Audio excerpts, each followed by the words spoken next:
ఈరోజు 58వ battalion CRPF Bheemaram క్యాంపస్లో రక్షాబంధన్ వేడుకలు నిర్వహించారు. ఈ రక్షాబంధన్ వేడుకలో వాగ్దేవి కళాశాల విద్యార్థులు జవాన్లకు రాఖీ కట్టి స్వీట్లు తినిపించారు. దీనిలో భాగంగా బెటాలియన్ కమాండెంట్ మోహన్ మాట్లాడుతూ అన్నయ్యకు చెల్లమ్మ రక్ష, చెల్లమ్మకు అన్నయ్య రక్ష అని విద్యార్థులను జవాన్లను ఉద్దేశించి మాట్లాడారు. ఈ కార్యక్రమంలో second in commandant Arun Kumar Sajja, doctor Bhargavi, inspector Tirupati, Vagdevi కళాశాల అధ్యాపక బృందం పాల్గొన్నారు. రమేష్ గారు 2 days ముందు చెప్పారు ఇలా వస్తున్నారని చెప్పేసి. సిఆర్పిఎఫ్ గురించి ఒక 2 minutes లో మీకు బ్రీఫ్ అంతా చెప్తారు. అది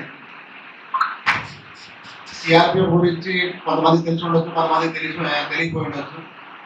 సిఆర్పిఎఫ్ కేంద్రీయ రిజర్వ్ పోలీస్ బల్ అనేటువంటి పేరుతోటి నడుస్తుంది.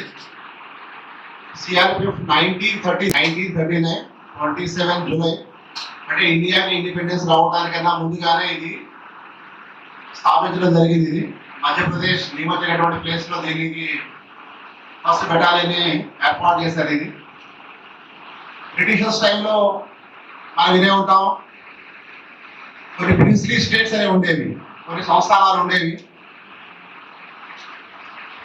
స్వాతంత్రం వచ్చిన తర్వాత కూడా సర్దార్ వల్లభాయ్ పటేల్ దాదాపు 500 చిల్లర సంస్థానాలని